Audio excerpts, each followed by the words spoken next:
Happy Wednesday, guys. We are in March. That is insane. We are already here. What in the world is happening to 2019? For some of us, in the US, we're about to pay our quarterlies in less than a month, and tax day is coming up soon. What in the world? This year is going by way too fast. Today is really, really fun, but before we get started, I want to talk about one quick thing. I'm offering mentoring sessions throughout the year. They're about 2-3 hours long, and we can talk about anything you guys want. My specialties are SEO, branding, and shooting. And so those are my things that I feel like I can help with. The other idea too is that I love helping people become more profitable. So most of the episodes on the Bearded Talk have been about money, because that's the thing that causes people the most stress, including myself. And so I offer those sessions. You can find information about those sessions and how to book those. We can do those anytime, anywhere, over Zoom or in person if you're in the DC area, or if I'm going to be in your area traveling soon. And that's just adammason.com/education. That's different from our long-term mentorship option, but I just wanted to let you guys know that we offer mentoring. If you want just more of a one-on-one feel, or you have more questions and you're just like, I need answers, like I need a plan. And I've been doing this long enough, and I have mentees as well currently that they've shown me what they're doing, and we can talk about this, and you'll join the fun community, and we would love to have you as a mentee at the Bearded Talk and just help you in your journey. Today, it's going to be really fun. This is going to be, I can already tell this episode is going to be top 10 of Bearded Talk episodes ever, because it's my good buddy Max, who is also a bearded, awesome guy. We also both can speak Russian to each other, which is really, really cool, which we did not talk about in the episode, which is very obscure. But Max is an incredible photographer, businessman, and now a marketer, where he has an ads agency now. He's a photographer that does Facebook ads, email marketing, targeting, etc. All those things you've always heard that you've never known how to do. Max is good at them. It's a big call for Max, but he is the man. So we're having Max Sadik of Marketing for Wedding Pros on, and he's the man. And so without any further ado, I want to get into this. Max is the guy that is all about Facebook ads. And so if you're like, I tried advertising and it didn't really work for me, Max is the guy that just crushes all those myths. Even for me, there are questions I have in the episode where I try to ping him and see like, hey, what can we do about this? Or what about this? And he's so good at just crushing it. And so without any further ado, here's my wonderful friend and awesome guy, Max Sadik.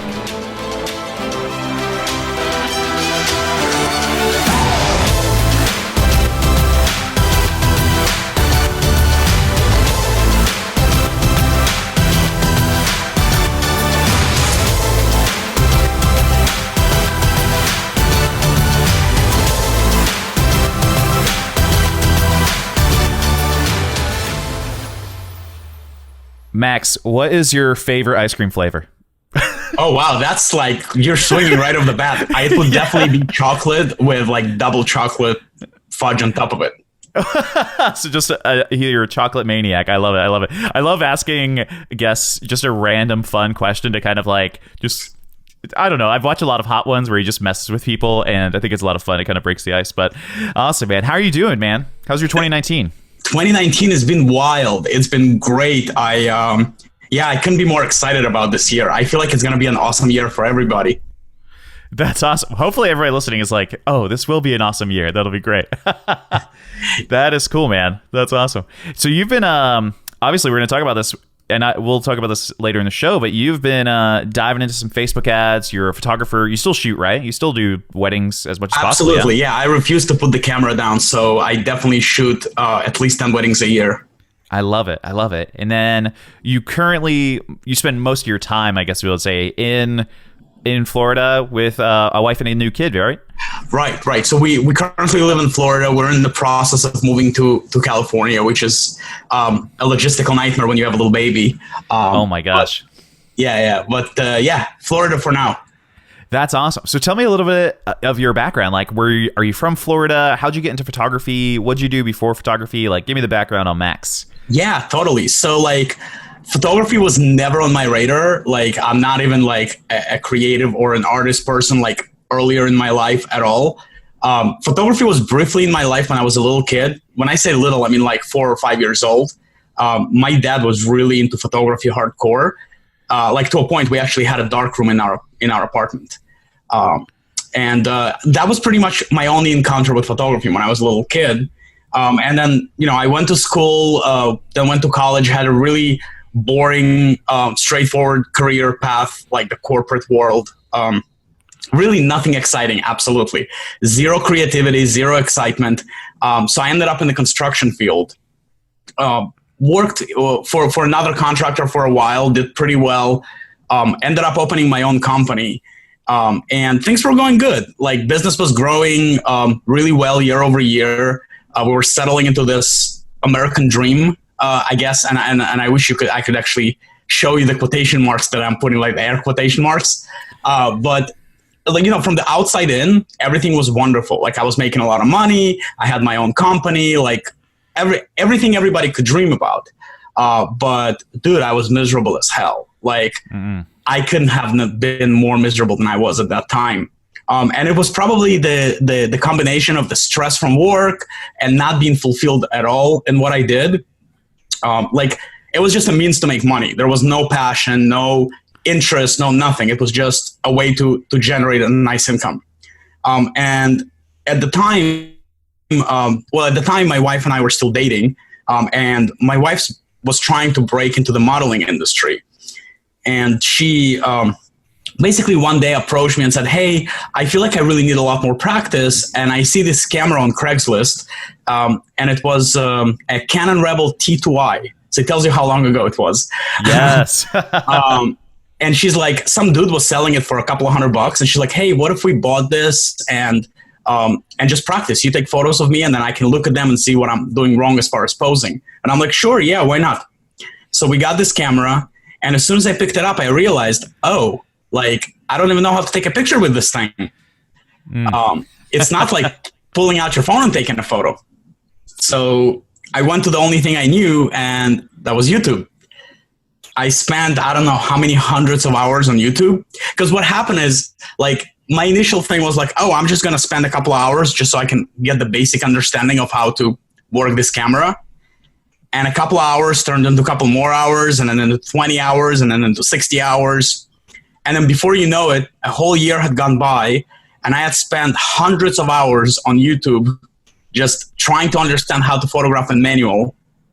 And literally just getting obsessed with this topic, like using every free second outside of work to like play with my camera, go outside, take photos.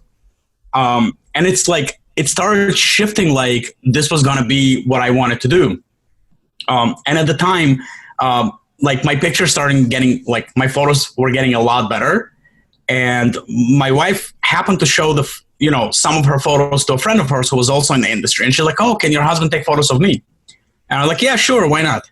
And before you know it, I was photographing all the models, for their headshots and like their acting headshots and their like lifestyle photos. And then I was like, oh, like I could be charging. So instead of doing it for free, I was like, hey, it's going to be $50. And overwhelmingly, they were all like, yeah, sure, $50, no problem. And then slowly, like that started forming a business, even though that was not the purpose. And then I kind of ended up in this crossroads where I was getting too busy with this photography thing, which was just like almost like a side hustle that I didn't really need because money was great. And then work was more than a full time. And it was like a situation where I was really working a lot and I didn't know what was the purpose of me doing that. And I was thinking like, okay, maybe photography is taking too much time and maybe I need to get rid of it. And I happened to be on Facebook and I saw an ad for this new conference called Southeast Photo Convention. And it was their first year. Like they've never done it before. But something about it intrigued me. And I ended up buying the ticket. I don't even know why. But when I went to the conference, I realized that the majority of the speakers and the majority of the people in the audience were all wedding photographers. And I just started talking to a lot of people, had a lot of conversations, and it was interesting. Like I was intrigued, and I don't even know why. And then shortly after, it's almost like it was meant to be. Like literally just a few days after the conference, somebody shot me an email, goes like, "Hey, we're doing like a really impromptu wedding. It's just going to be like," it was more like an elopement, I guess. It was just going to be the bride and groom, and literally there was like 5 people. And they're like, "Can you come photograph it?" And I'm like, "Yeah, sure." And they're like, "How much?" And I was like, "Oh, snap. I don't know what to charge for a wedding." But I went and I Googled how much to charge. And, after spending an hour on YouTube, realizing nobody was going to give me the answer, I called them back and very confidently said $150. And they hired me, and the rest was history. That's incredible. That's a question that everybody always asks the first time somebody says, like, how much do you charge? And you're like, you just freeze, and you're like, what do I do?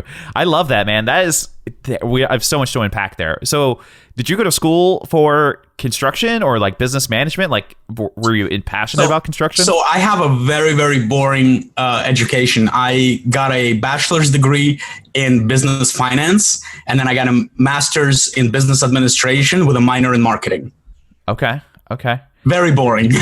I mean, it makes sense. I mean, now with, now that you're into ads and photography, and then you've run, multiple businesses, obviously that background is helpful. Like my degree. So we actually learned photography the same way. I learned via YouTube, and then my degree is technically in communications. So it's always been really helpful and kind of giving me a different background, at least on the business side of things, that it seems like other photographers didn't have, so when it comes to like marketing or social media communications, etc. I don't think I'm an expert in those fields, but I definitely have like an edge compared to somebody who maybe went to school strictly for photography and can kill it and be like, hey, here's Rembrandt, here's side lighting, here's butterfly, Right. And for me, I'd have to be like, what is that one again? And I have like a notepad that shows me those. And I'm like, oh, this is what I need to do. Whereas for us, I think it's obvious that we're passionate about business. That's really cool. That's awesome. And then how long ago was, that first initial $150 gig? So that $150 gig was in the same year that they had the first Southeast Photo Convention. So I want to say 2016 2016.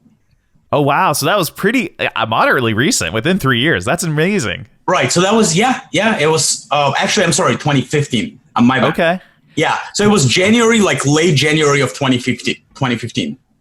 That's amazing. I love that. That is really cool. And so from there, guide me through the process. Did you sell your construction company? Did you just So this is like, this is what blows my mind. It almost feels like this was meant to be, because as soon as I had made a decision that I am intrigued with weddings and I really want to explore this, but I had a full-time business. Like, it wasn't just, I'm just going to quit and go do something else. Like, I had 130 employees that, you can't just shut down and leave.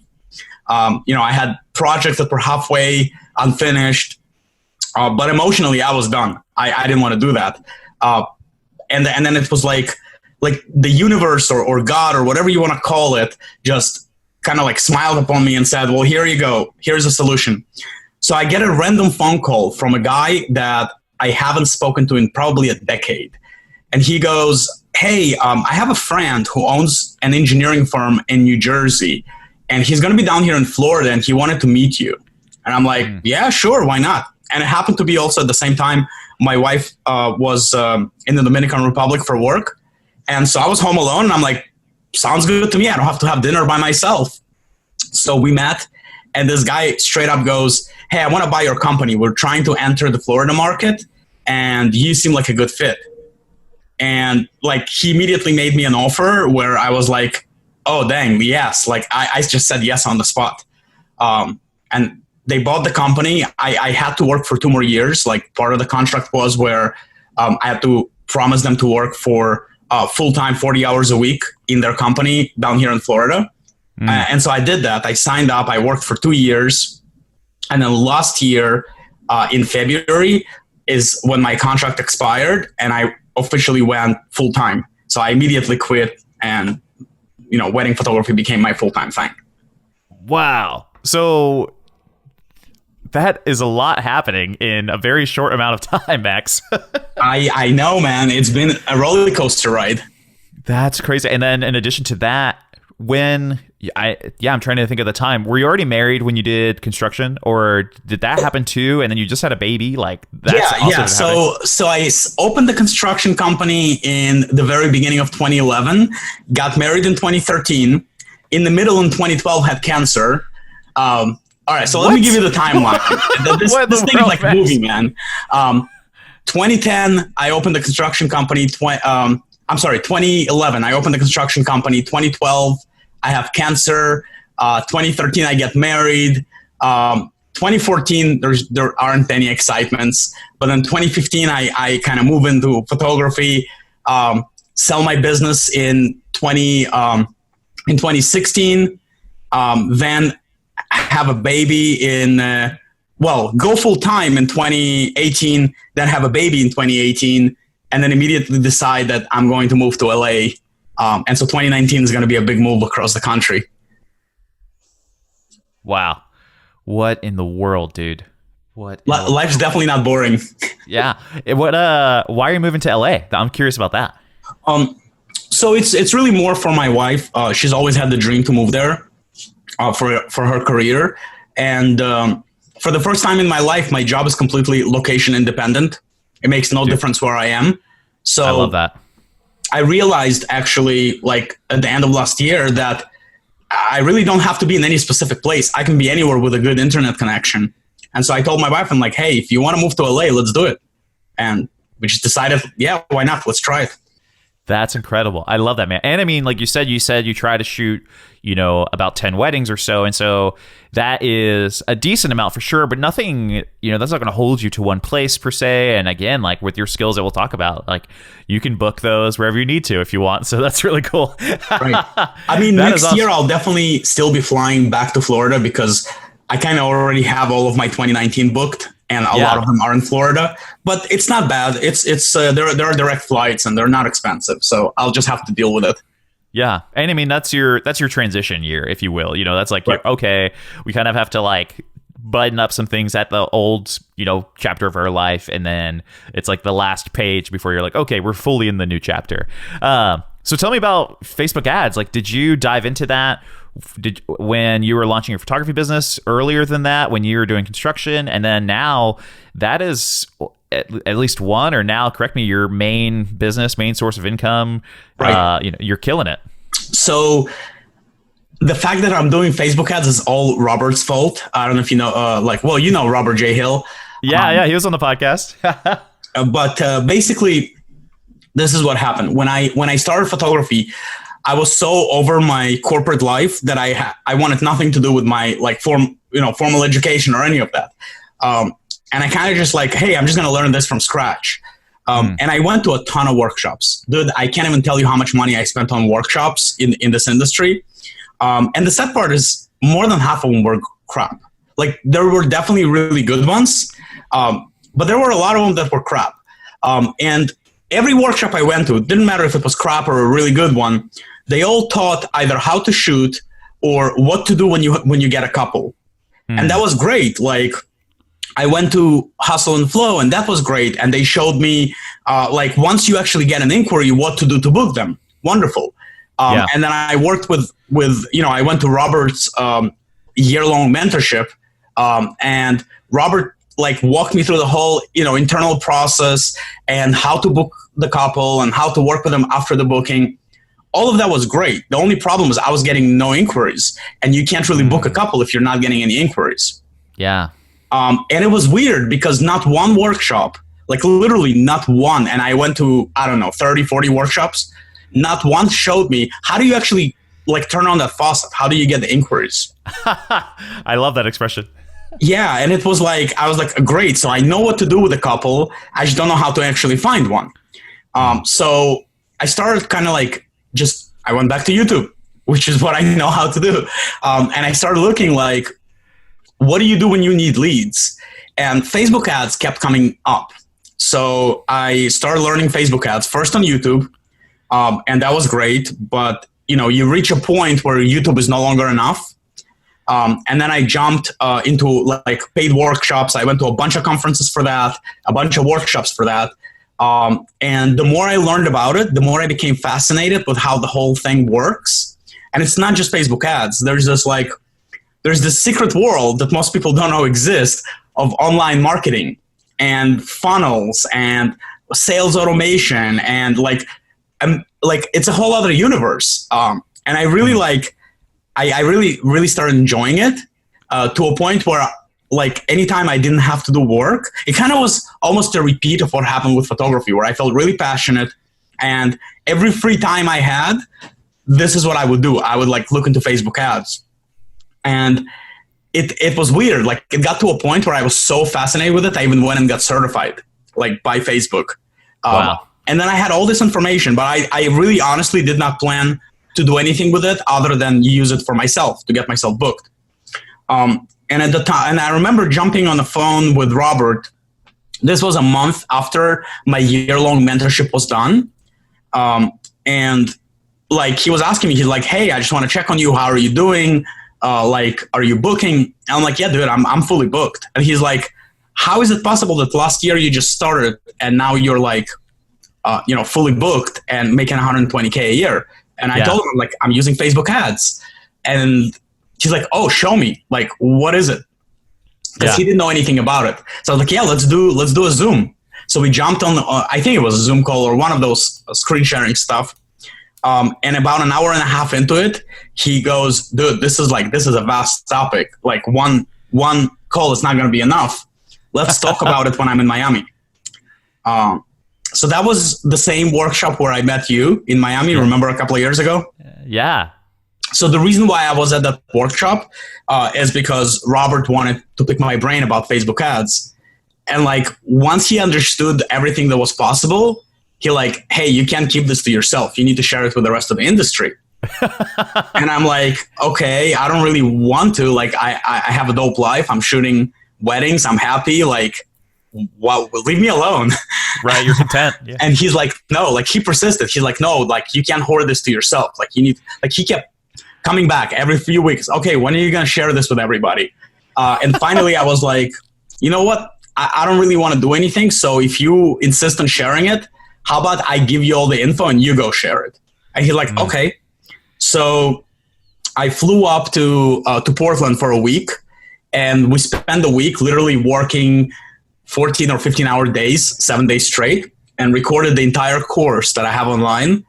And then Robert edited it, built the website, and launched the course. That was literally not what I had planned. But once it launched, like people started reaching out to me like, "Hey, can I hire you to like privately tutor me? I watched the course. I want to go deeper," because it really is a vast topic. It's ginormous, Max. It's the biggest Facebook ad resource I've ever seen from any photographer. It's ginormous. So that's how it like the demand was so overwhelming, and I'm not really good at saying no. And so everybody was reaching out and saying, "Hey, can you jump on a call?" And I'm like, "Sure." And before you know it, like I was literally spending 80% of my time dealing with either coaching other people or running Facebook ads for other people. And so I realized, I'm like, "Hey, maybe this is what I'm meant to do."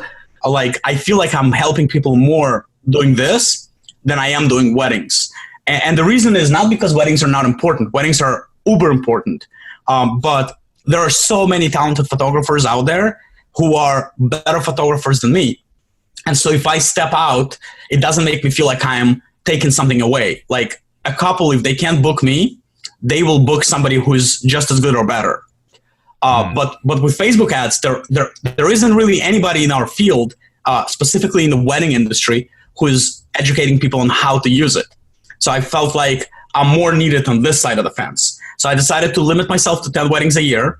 That way I don't have to give up something that I love, but at the same time, it doesn't take a lot of time, because I literally, I only work like with a couple before the wedding, and then I shoot the wedding and then I'm done. As soon as I come home, all my files go to my retoucher.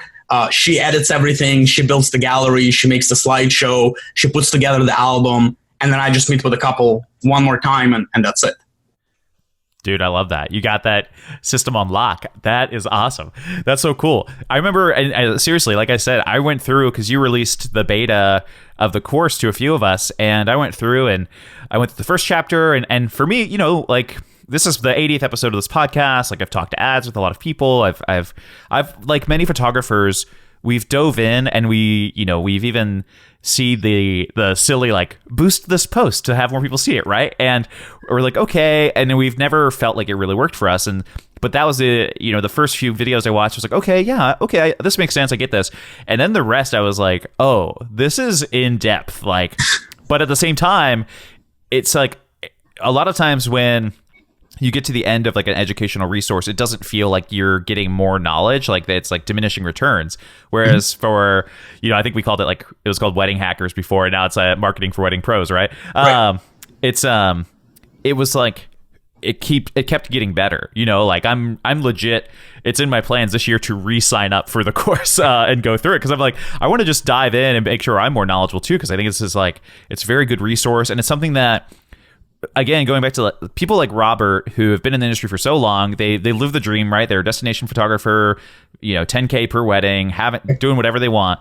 And those guys, they did it kind of we would say now the old school way. And it's like, hey, there's this other thing that you're ignoring that for a little bit of effort, you could, have even more selection or have more time or whatever the end goal is. And so I've just loved that. And now you have the super active Facebook group, which is really fun.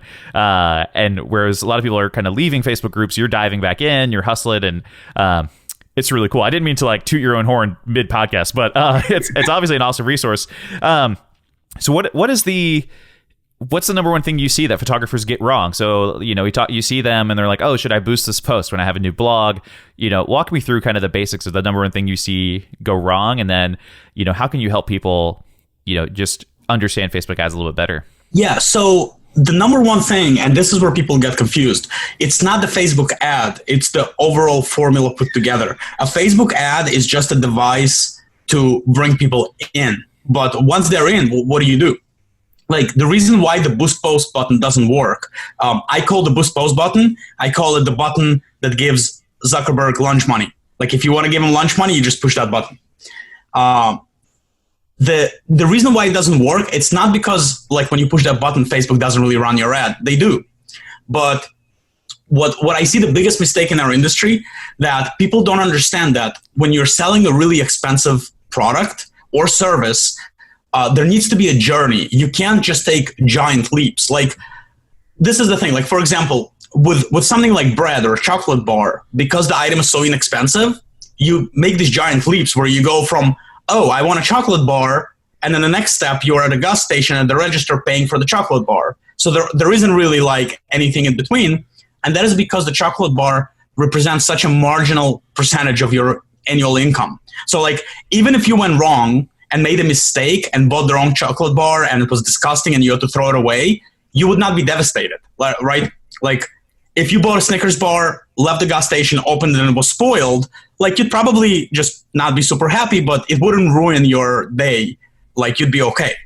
With a big product, like, like a car or a computer or wedding photography, it represents such a big percentage of somebody's annual income that they are going to need more time and more TLC in order to pull the trigger, because there's the fear. And it's not even like, people think it's about your photos, and it's not about your photos at all. What's making people slow down the process is the fear of making the wrong decision.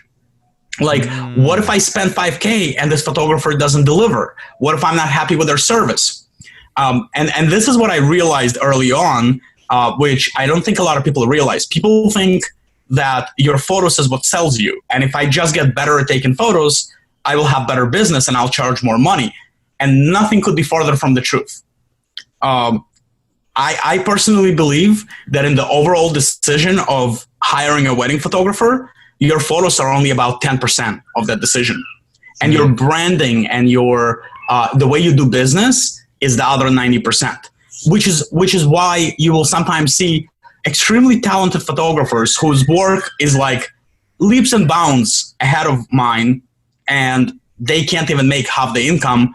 And it's because they're so focused on the actual art that they're forgetting this is a business. It's not, you're not, you're an artist, but the couple is not hiring an artist. The couple is hiring a business service. Totally. And with ads, this is where people get confused. They just think like, okay, I make an ad on Facebook, I say something really clever, I put a photo or a GIF from like a funny TV show, and then I just say, now booking 2019 weddings, and send that traffic to my inquiry form, and I'm done. But it's just not going to work that way, because they don't know who you are. They don't trust you. Like, why would they give you $5K? Right. Yeah. And that's, to put it back to your analogy, that's just like showing them the chocolate bar, right? You're just like, hey, here's a chocolate bar. It's awesome. And, you know, we're desensitized to ads. We're desensitized to chocolate bars and convenience stores, right? But that's just like one thing. And it seems now that there's like the number one thing that you've been able to explain better than I feel like a lot of people that I follow in the marketing world is the idea of the funnel. And people get nervous about that, but it's like one way or the other. Photographers, whether they use Facebook ads or not, they're already taking their clients through some sort of funnel or process, whether they were intentional about it or not.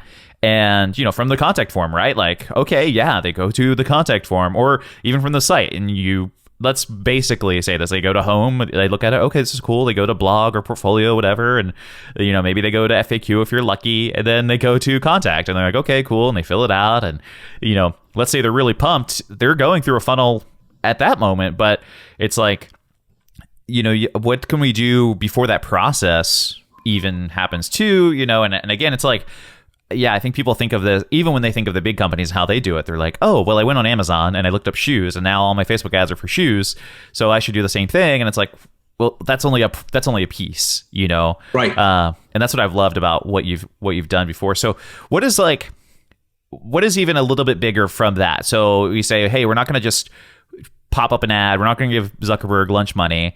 But what is even just not a full-fledged funnel, but what's the next thing that somebody could even do? Or give me an example of like, I don't even know, like help me out, Max. yeah, absolutely. So think of it this way.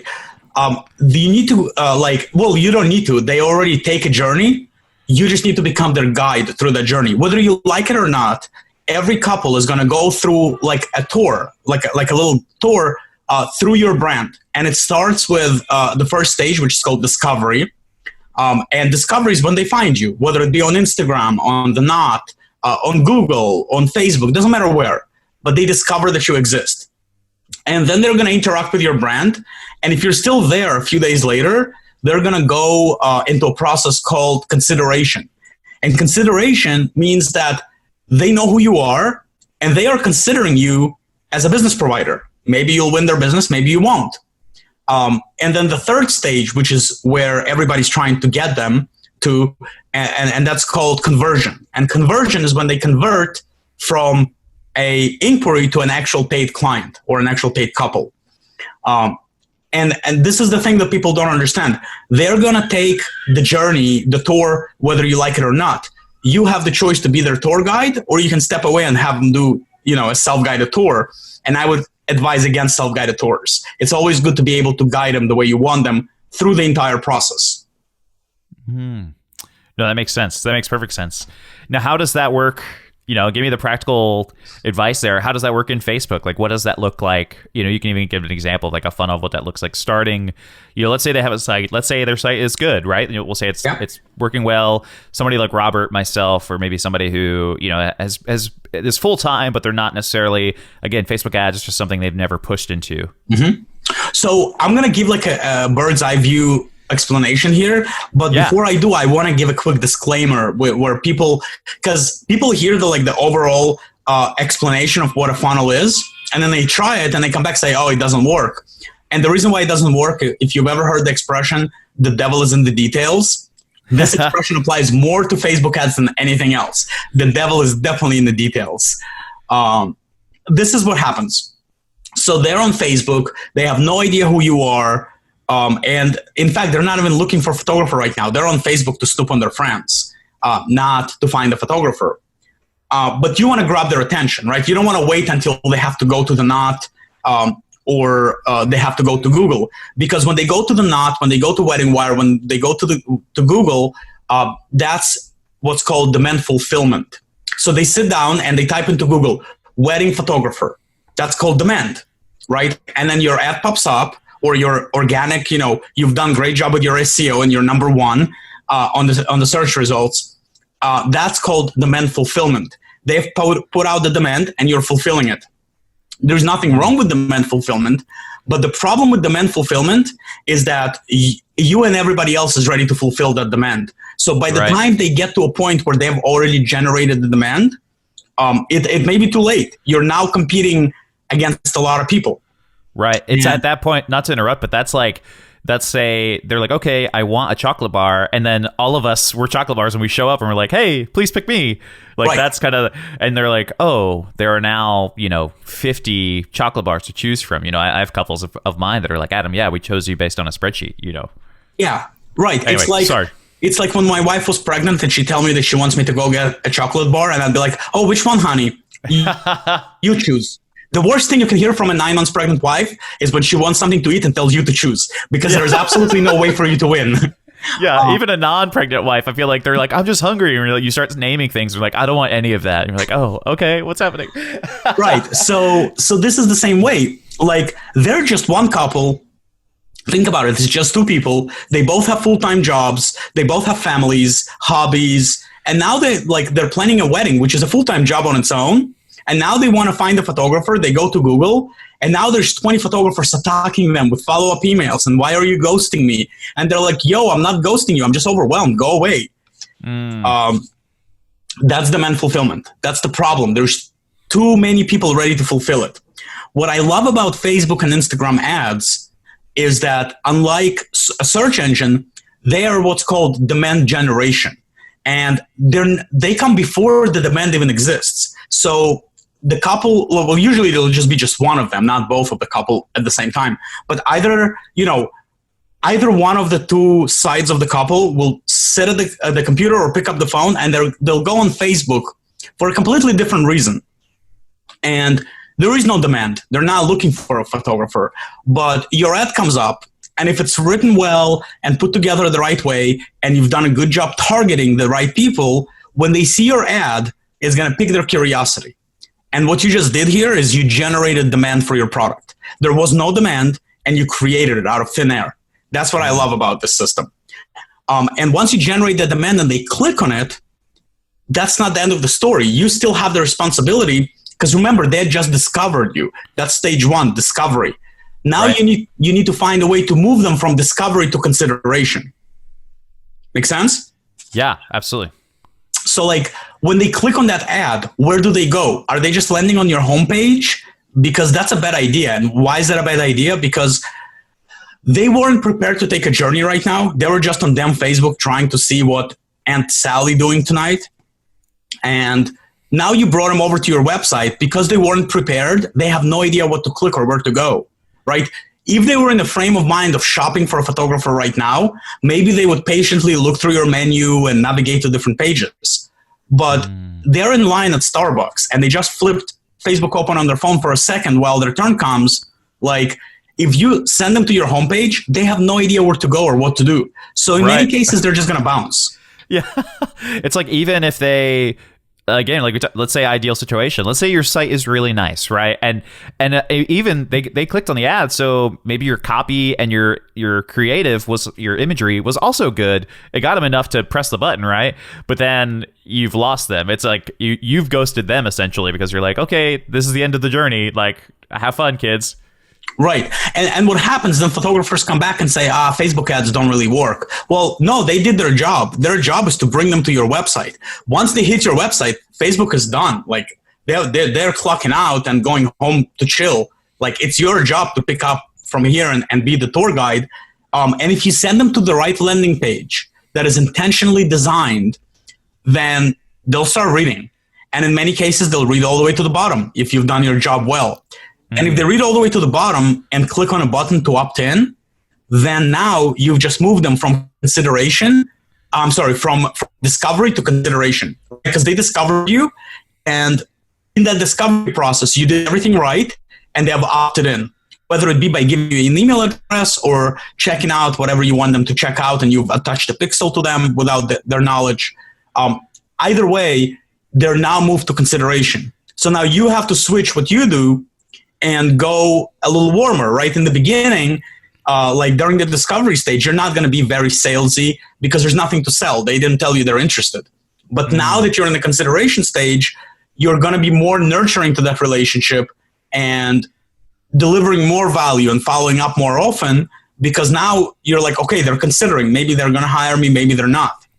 But there's still multi-step journey to go through until they finally are done considering and decide, that's it, I want to hire Adam. Like, this is my guy. Yeah. No, that makes sense. That's like when people explain it like that, and obviously there's even more too, because after, let's say we get their information via Pixel or email submission, etc., like there's obviously still more of the journey. But even that, like that sounds, one, much more doable, but then two, it sounds, and again, you'll love this, and I know Robert would love this, is like it's more intentional than that basic, boost post, right? It's more intentional than the, hey, here's a photo of my latest blog post, come look at it. Right. And I can tell you another thing. Some people would go up in arms right now and tell Max, but I've boosted posts before and sent them to my homepage and still booked. And I will tell you, absolutely. Guess what? If you take a clock on the wall and remove the batteries, it is still going to be correct twice a day. Yeah. So, exactly. You won the lottery, or at least two out of the, Right. My question to you is, okay, you spent $1,000 on Facebook and you booked 3 weddings. Okay, that's great. But what if you did this right? Could you book 30 instead of 3 with the same amount of money? Right. That's awesome. So without I don't want to give away too much of the sauce, but feel free to chime in, whatever. What's that relationship? So let's say we're at that stage where you got us now, and what's that look like practically on the site? So I guess we need to make up like a fake situation for then the landing page. So then let's say they come to this landing page on your site that you've made. And again, people get nervous when they even hear landing page. Just make another page on your site at least, and add some copy or whatever, like for this whatever project this is. So let's say they look at that landing page. Let's say, I guess we could say that it's they're reading something, maybe they're looking at inspiration, maybe it's I don't know, venue information, right? Maybe it's about a certain venue or something. So they do that, and then what's that relationship look like after that? Like, where do we take them in the flow chart? Do they go back to Facebook and they keep seeing more of us? What's that journey look like? So it really just depends when they came in. But just to clarify, a landing page is nothing more than a page that gives them whatever the ad has promised. It's as simple as that. So if your ad has promised, hey, I'm going to give you, a list of 10 best venues in the DC area, then the landing page should do just that. Give them the list of the 10 venues. Like, shocker. We just do what we told them a minute ago we're going to do. There isn't any secret sauce. Like, I'm a huge believer in open source knowledge. Like, so I don't hold anything back. I will give you all of this, like, no problem. It's very simple. You want to, like, nobody cares about what you're selling. So you don't want to sell. What you want to do on Facebook is you want to tell them, how can you help them for free? Right? So if they're shopping for a venue, maybe you share your expertise about venues. Like, you as a wedding photographer have been to how many venues? Probably a bunch. Yeah. And you know a thing or two about venues just by being there. Like, so you would know, for example, that if a venue has a really, really dark walls and ceiling, they may not be super happy with the lighting in there. So, like, those are things that you know from the back of your head, and it doesn't take any effort for you.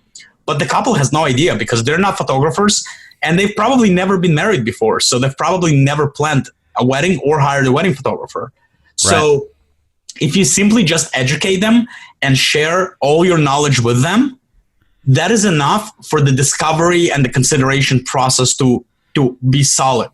Right? They're not interested to buy anything. They just want to, like, what is it that you can give them to show them that you're an expert without having to get them on the phone or try, like, have a meeting in person.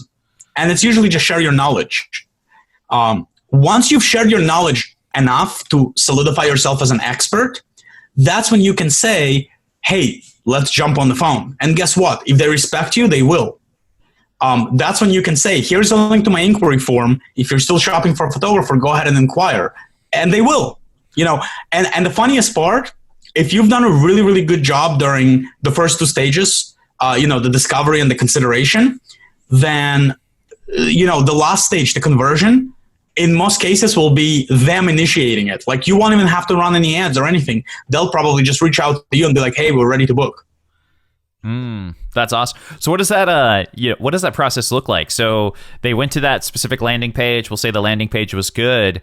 What are the practical things that are happening between there, or what does the photographer have to do next? Right, if you will? Right. So let's say you gave them one piece of information, they came, they consumed it. If you're able to collect their email address right there and then you want to start sending them value emails on a regular basis. And when I say value emails, those are not emails that sell anything. Those are just emails that give them more free goodies. Right. And if you weren't able to collect an email, then you go back to Facebook and you retarget them, because when they landed on your page, you have tagged them with a pixel. So you retarget them with more value and more value. Like every time you give them something new, but just as valuable or even more valuable than what you gave them before. And so this happens 3, 4, 5, 6, 7, 8 times. Some people say that it takes 7 times to touch somebody before they recognize your brand. I've heard now people say 11, 12, or even 13 times because we're being bombarded with so much marketing. But either way, all you're doing is the same thing over and over again. You come back, tap them on the shoulder, and go, hey, I have this valuable thing I want to give you for free. And that's it. Yeah. And you can do that by retargeting them with a pixel on Facebook. You can do that by retargeting them on YouTube. You can do that by showing them other ads. If you've collected email, you can then send them emails that do that.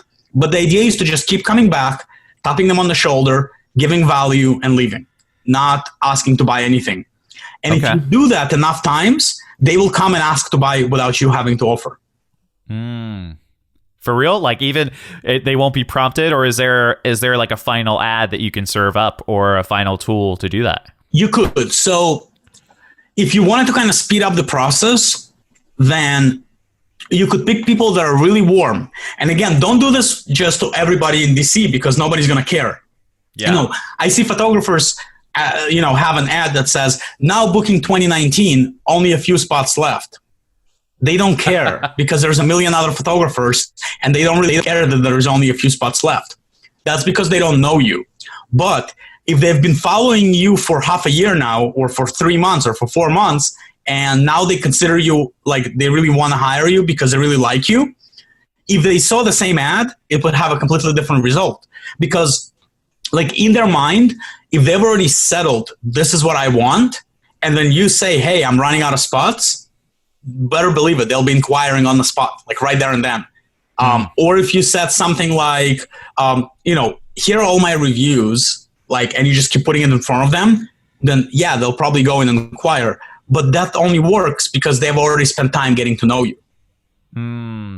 Yeah, no, that makes sense. You're like, there's so many ways. Like I feel like whenever I think about Facebook ads and lead funnels, like I literally have to get out a pen and paper and draw it out and say like, okay. That's how I do it. Yeah, totally. And now that you've taught me like the demand discovery, consideration, and fulfillment of demands, like that stuff too, you want to put those steps in those categories. And then, yeah, man, that's even just doing your first funnel is insane, because then you're like, oh, anybody who went through it and then didn't book, you either let go or then you put in a different thing to see if you can serve them a different way. And it just keeps going. It's insane, dude. Yeah. Well, let me share a simple funnel with you that in January. So quick explanation for my clients. I do have photographers that hire me to run all of their marketing. Yeah. And for my clients, once a month, I give them a very detailed ROI report where I cross-reference their bookings with people who actually seen the ad. And then we can actually say, okay, we spent X, we booked Y. Are we profitable? Does it make sense to do this? Yeah. Can you see the person's name, or is it just kind of overall? Well, I'm not going to say the person's name just out of respect for their confidentiality because I didn't ask for permission first. No. I meant the if they cross-reference a client and they say, Bethany booked. Oh, right. Like, so, can you look at that for example, Facebook, this photographer will go into their Dubsado on February. Well, they went on their Dubsado on February 1st, and they exported a list of everybody who booked. And then they also exported a second list of everybody who inquired and is in that booking process. And then they send the list to me, and I cross-reference that list with people who have seen the ad, clicked on it, and all that good stuff. So in January, we spent $540 on ads, and I'm rounding the numbers. Like I don't have exact to the penny in front of me. Something like $540 on ads, and booked over $40,000 worth of elopements. Wow. Not even weddings, elopements. And these are just the couple and the photographer, and they're paying $7, $8, $10, sometimes $11,000. So we booked more than $40,000, but that's only 5 couples. Now, that's awesome. To describe this funnel, it is super basic. There's nothing, one would think, oh my God, you must have done some really, really cool, elaborate funnel here to book that type of business. The answer is absolutely no. What we did is very simple. We asked ourselves, if I'm going to be a couple that's eloping, what are my problems? What is it that I'm struggling with? And since I'm not an elopement photographer, I didn't know. But I sat down with my client, and over a 4-hour Zoom meeting, and yeah, my discovery calls are sometimes a little long. That's awesome. Over 4 hours, I literally interrogated the photographer into giving me every single question they could remember ever being asked, any problem they would ever like have to solve, like everything that they know, essentially, let's put it down on paper. And then we took that and packaged it into a really nice, well-designed PDF guide, how to elope. Simple as that. Then we created a really, really solid targeting audience, and we basically ran an ad. And I'm telling you, the ad is as basic as it gets. It has one photo of a couple, and it says on top, download this free elopement guide. That's it. Nothing clever, nothing special. They click on the ad, they put in their email address and name, and they get a PDF. Now, this is where... just pausing there, that's kind of the traditional thing we've heard before of like a lead magnet, right? Like that's your basic lead magnet is the PDF. And we're it's a really basic lead magnet. And some people would go like, well, I've tried it. It doesn't work. If it didn't work for you, it's because you didn't invest enough energy into producing a high quality PDF. When I tell people you need to produce a PDF guide, I always tell them, if you cannot sell this for $20, I'm not going to give it away for free. So it needs to be good enough to be able to charge $20 if you wanted to. That's great insight. So we gave that away for free. People clicked on it, gave their email, downloaded the PDF. Then after downloading the PDF, they start getting emails every few days, adding more, not just emails like, hey, here's my newsletter, but actually drawing back on what's in the guide and adding more to it, and essentially opening a dialogue about all these issues that the guide covers. And that's all we did. We drove those emails to them, and then we never even retargeted them on Facebook because it wasn't necessary. Because right away, these people start inquiring and booking. Wow. Like right after, so they get the PDF, they get, what is called like a nurture sequence, right? Maybe they're getting an email once every few days or every once a week or even sooner than that. And then do any of those emails have a call to action? Like, hey, it's time to book? They all have a call to action. I don't believe in communicating without a call to action. Every time you have a landing page, an email, an ad, anytime you're going to open your mouth, you should have a call to action. Awesome. So what do those call to actions look like after those first few emails, after the PDF rather? So you get your PDF, then they send another email, and maybe that email, is that supplementary content to the PDF? And they're like, hey, it's another thing. It's a supplementary material that's not in the PDF, but it builds on it. Sure, it's like valuable still. Yeah. Right. And the calls to action, depending on where they are in the journey. Now, to be very transparent here, I don't want people to think that, okay, that's all we really do, because we are using some tracking pixels to track where they go on the website and how they interact, and then we trigger emails based on that. So the email sequences appear like, put yourself in the couple's shoes. You have no idea that you're in the funnel. All you know is that you grab the PDF and now you're getting some emails. Yeah. But on our end, what we're doing is we're tracking them through the website, and depending on which pages they go to, we trigger emails a certain way. And if they don't open an email, then we don't immediately trigger another email. Like, it's not just automatic. Let's send them an email every 2 days.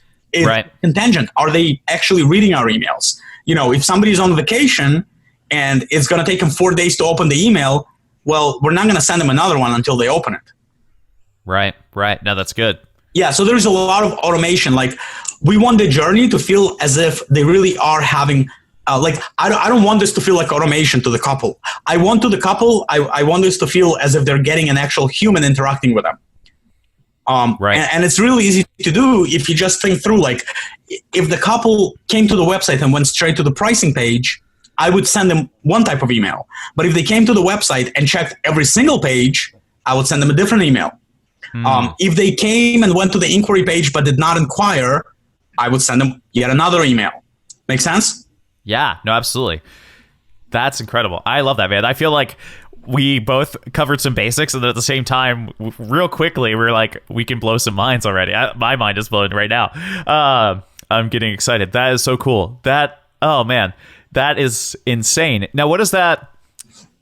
Now, this is a dumb question, right? So for people who maybe, let's say, and I don't know, what it costs to hire an ads expert, right? So like the person that wants to do it themselves, or, they think they want to do it themselves, what are they spending on ads? I know that's a crazy question to ask, or, what should they, and then what effort do they have to put in, as far as, should they do landing pages in addition to emails, because it's all a lot at once. Like, what are the first few steps that they could start to maybe make something happen?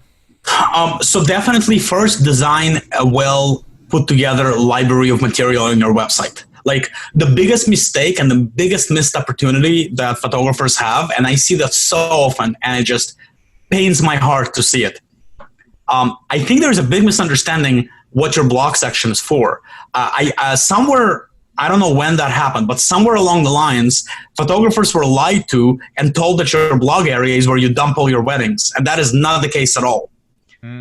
Your blog area is where you write helpful articles, where you really show that you're an expert by providing, essentially showing off your knowledge. Like the idea of this is you sit down and you write a bunch of articles, and every article is in a different topic, but it should showcase how you know your stuff. And photographers are just not doing it. A lot of photographers will have a blog section they'll post every week, but all they're posting is yet another wedding. If you put yourself in the couple's shoes, they don't care. Like, how many weddings can you possibly see before you decide? Like, you look at the first one and it's exciting, it's beautiful. Then you check out the second one and the third one and the fourth one. About 10 minutes in, you're like, okay, I've seen enough photos. I like Adam's work. Like, they're not going to see every wedding you shot. But if you have really high quality articles, they may read every single one. Yeah. Make sense? So like, gotcha. if you don't have people coming to your website and spending 15, 20 minutes on your website, then you're just doing it wrong. Right. No, that makes sense. I love that. Oh man, so good. I've tried to part of me is like, we could go another hour, or we should, I want to pause it. So that's awesome. I love that, dude. Where can people go to find you? Where can people jump into the course and get into Max's funnels, if you will? And yeah, feel free to shout out anything, man. I appreciate it so much you being on. So number one, I am totally a huge believer that knowledge doesn't really belong to anybody, but rather it's like you can't own knowledge. So I've created this Facebook group where I literally give you all my knowledge for free. Like, I don't hold anything back. There isn't like, oh, okay, this content is reserved for my paid products. And you can find the group by simply going marketingbymax.com, which will redirect you straight into the Facebook group. I love it. And there is no limits there. Like, literally, and it's not just me. There's a lot of people in there that are really knowledgeable. And when you ask a question, like, a ton of people will jump in and help you. And it's a very, very embracing community. Other than that, if you have questions and you want to dive in deeper and you're looking into either buying the course, or if you want to look into being, mentored one-on-one, or even if you just say, listen, I'm so busy, I'm not interested in doing this myself, I just want to outsource it. Like, here's my phone number, text me or call me whenever you want to. It's 323-886-9574. And it goes straight to my cell phone. I love that. That's your real phone number, Max? That's one of my real phone numbers. Yes. That's awesome. I love that. That's the thing too. I've seen all these people. Obviously, people should text you, but that's like another thing I've seen where people can, you get a number and they're like, listen, let's just start a dialogue there, because that's where people love to text, right? So yeah, I like to leave it open to however you like to communicate. If you prefer, you can text me, you can call me, you can find me on Facebook and send me a messenger message, send me smoke signals, whatever works for you. I love that. I do have one last fun kind of practical question, and maybe it's open-ended for photographers, just for going back to a legitimate Facebook ad, right? We're the creative for somebody to click on that and go to whatever that is. Have you found, is there any themes that you've seen just photo-wise? You know, like for me on Instagram, I find that my black and whites don't do as well. Is there something like that on Facebook ads that you've seen? You're like, hey, emotional photos do better, or very crazy photos do better. Has there been anything like that you've seen? So it really just depends on the type of couples you go after. This is the thing. If you're going after an elopement couple and you're showing them photos of a wedding inside inside a city hall, or even inside a traditional wedding venue or a church, it's not going to grab their appeal. The best photo for your ad is the type of photo that your client is going to be interested to see. So ask yourself, who am I trying to attract and what kind of photos they want to see? And that's the type of photos you want to put out. There we go. I love it. Max, thank you so much for being on. It was an absolute pleasure, man. It was totally my pleasure. I totally enjoyed it. Wow. That was the episode, guys. Like, there is obviously so much more that we could dive into, and I love having people on here, again, just to share, give practical insights, and help us in navigating these things that, you know, again, I always point to, and even Max talked about it in the episode, is that we don't talk about these things in our business. Like, we look at a photographer and we're like, I love their work. But it's like, I wish we could look at other people's businesses and say like, oh, I really love their client inquiry strategy, you know, or their follow-up workflow is really, really cool. And oftentimes too, that's what you get when you go to different resources. Like for me, the workshops I go to, it's not to find out how they shoot what they shoot most of the time anymore. I'm trying to find out, how do you do this? How do you do, you know, just album sales, right? Like one tiny facet. And that it takes time to get to that place. But it's just so insightful. And so for Facebook ads, like, a lot of us have never advertised at all. And if we did, we don't know how to do that. We're not advertisers by nature unless you have an advertising degree. And if you are good at advertising, then maybe your images aren't as strong as somebody else, which is totally okay. I'm not trying to do that. But I see this all the time where people are high level in so many different areas of their businesses. Like for me, I don't think that my images are as amazing as they could be. But I think other facets of the business, branding, et cetera, are maybe stronger. And so that makes this resource, at least for me, as for my clients, like much more connected there, but there are other things I need to work on. And so I hope, long story short, I hope that is useful for you guys. I hope that you reach out to Max. The Facebook group, seriously, it's fire. Like I seldom would ever promote a Facebook group, but it's one of the good ones. It's super fun. We'll link it in the show notes, which you can find in your podcast player or adammason.com/podcast. And yeah, seriously, Max is so good. Love that guy.